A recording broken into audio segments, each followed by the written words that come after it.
We'll talk a lot about closing this emotional gap. And you're going to notice that closing this emotional gap is the same thing as moving up the emotional scale. It's the same thing as quantifying your journey. We see Esther and Jerry. They're going across the desert from Phoenix to San Diego.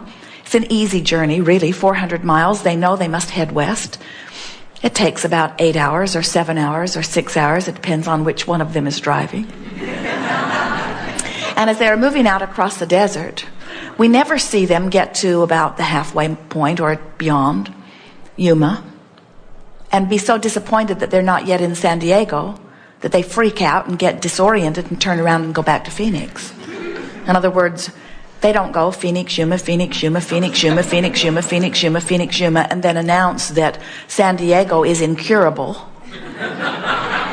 They don't go Phoenix, Yuma, Phoenix, Yuma, Phoenix, Yuma, and then announce that it's impossible, because they understand the journey. So when you understand the journey, you can tell which direction to face, and when you know which direction to face and you apply some consistency, eventually you're going to get to where you want to be. But we see many of our physical friends on the journey from sickness to wellness, getting nearly to the point where the wellness is going to start manifesting, and they take score of where they are right now. They take the test, and then they freak out and turn around and go back to Phoenix. So they go sick, sick, sick, sick, and then they announce, and science helps them, you've got something that is incurable. And we say, that's not possible. It just must be that you're stuck in a vibration that isn't allowing the wellness in that would be there if you'd stop doing that thing that is not allowing the wellness in. There is only a stream of well-being which you are allowing or not. There's not a stream of sickness. You don't walk into a room and look for a dark switch. You don't open the closet door where darkness is and expect the darkness to come in and dilute the light. You don't say, let the darkness in, it's too bright in here. You push a button or turn a knob and you resist the light. There's not a source of evil. There's not a source of darkness. There's not a source of sickness. There's a source of well-being which you allow or not, and you can tell by the way you feel whether you are in vibrational alignment with the well-being or whether you've got something going on that's not allowing it to flow. So what happens to so many people is that they let what is dominate their personal vibrational patterns. Instead of thinking about where they're going or where they would like to go or remembering a better time, they focus almost without exception doggedly on what is. And the thing about that is, whatever you are giving your attention to activates a vibration. So let's say you want more money. Clearly, every day something happens that causes you to launch rockets of desire, and we want you to know those rockets are being lovingly tended for you in vibrational escrow. In other words, they're over there. We like that term, vibrational escrow. They've got your name on it. Nobody else is going to get it. It's there for you, just waiting for you to become a vibrational match with what you're asking for.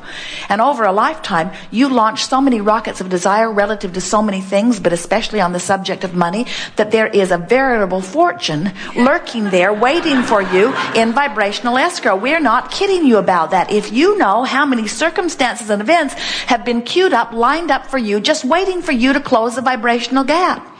But instead of closing the vibrational gap, many of you are doggedly looking at what is. I don't have enough money.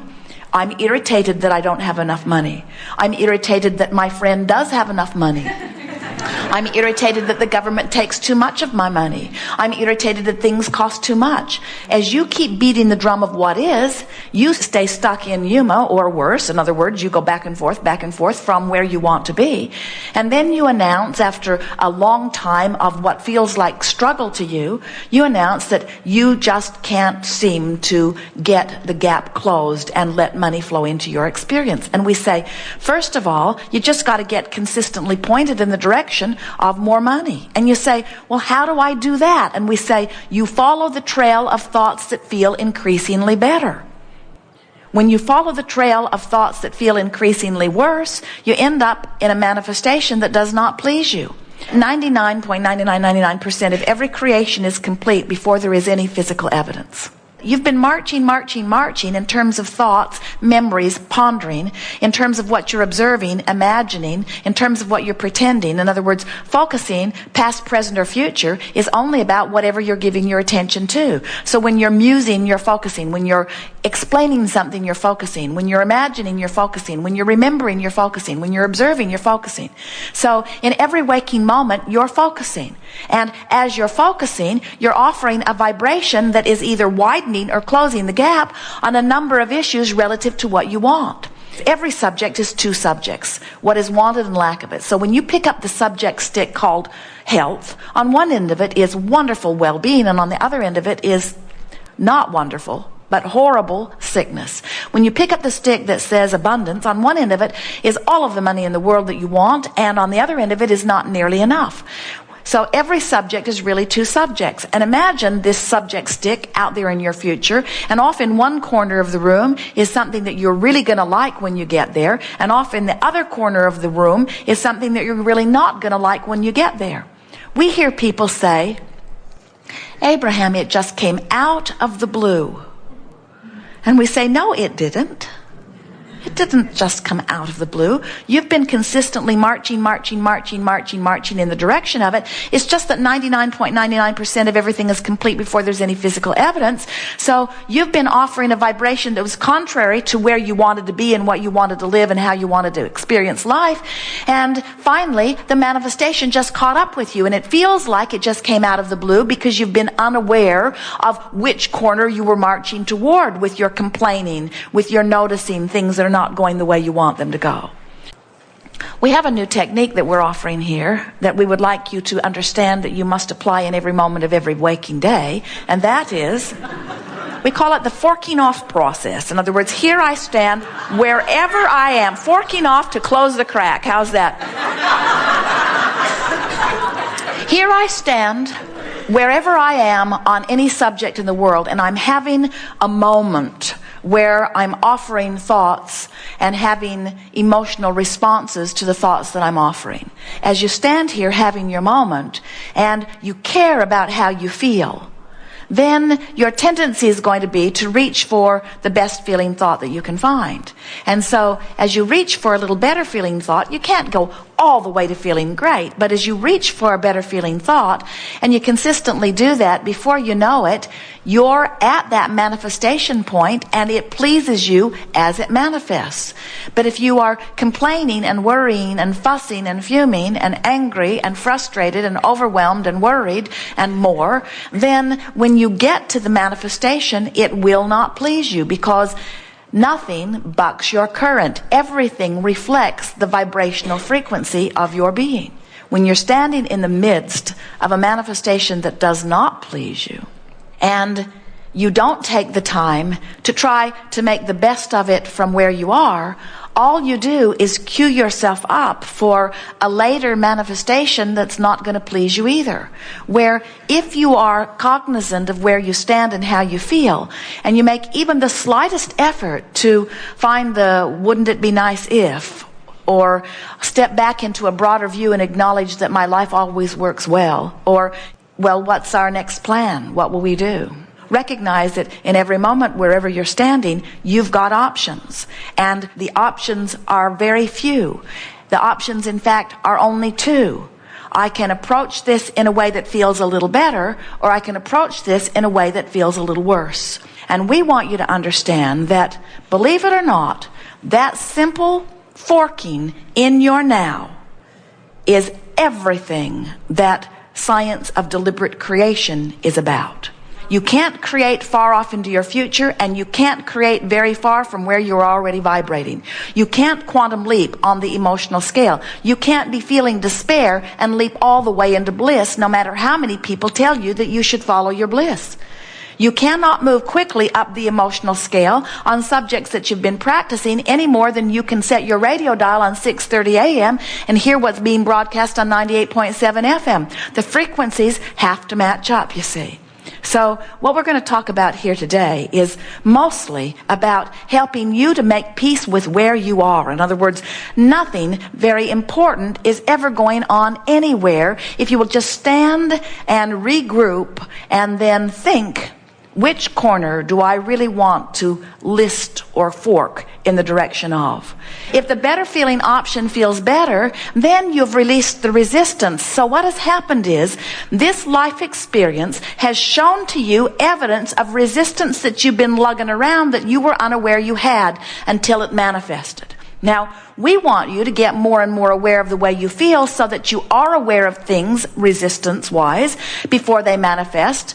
Because once you've got the diagnosis, or once you've got the bankruptcy, or once you're living what you don't want to live, now you've missed quite a few cues, you see. And so it is better if you catch it before it manifests, but no big deal. At any point that you realize, whether it's because you feel the emotion that's telling you that you're not moving in the direction you want, or whether it's because something is manifested and you really know that you're right where you don't want to be.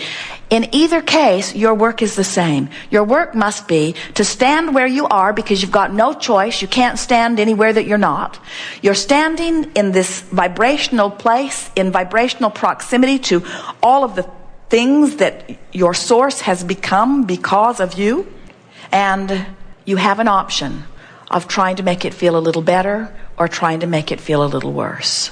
And as you consistently try to make it feel a little better, what happens in a very short period of time is that you clean up your vibration relative to so many things, because life is pointing your resistance out to you every day in oh so many ways. And as you make the effort to improve the way you feel just a little bit, you change your vibrational attitude. You change your vibrational emitting. And law of attraction is responding to the vibration that you're emitting. You are vibrational beings. The universe isn't responding to your words. The universe is responding to your vibration. The universe is literally responding to the vibration that is the reason for the way you feel. So, your vibration is the reason for the way you feel. I want to talk about this just for a moment, because once you get this, you're home free forevermore relative to anything and everything you want. Your emotions are your indicator of your vibration. But what do we mean by that? Your emotions are your indicator of the vibrational relativity between who you have really become and who you are letting yourself be in this moment. Isn't that wonderful to know? In other words, your emotions are telling you vibrationally where you are in relationship to everything that you want. So never again will you ever feel impatience about unknown factors, because never again will there be any unknown factors. If you are worried about something, it can't get better. If you're frustrated about something, it might be improving slightly, but so slowly that you're probably pulling your hair out. In other words, you've got to close that vibrational gap, and you're the only one who can do it. Friends, if you believe that what is controls the way you feel, then you're done. If what is controls the way you feel, then you have no possibility ever of changing your vibration, which means you look at what is, you vibrate about what is, the universe gives you more of what is. And then you look at the more that you're getting, and then you offer a vibration about it, and then the universe gives you more of it. If you want something to change in your experience, you have to change the way you feel. You have to change the way you're looking at it if what it is to change. So, we like to talk about the emotional journey. We want you to become vibrationally aware. We want you to care more about how you feel than about what is. We want you to start controlling how you feel about what is. Because when you start controlling how you feel about what is starts becoming more of what you want. You can tell by the way you feel whether you're marching towards something that you're going to like when you get there, or whether you're marching towards something that you're not going to like when you get there. So, doesn't that make you feel powerful to know that as you're standing right now, you have options about which way you fork?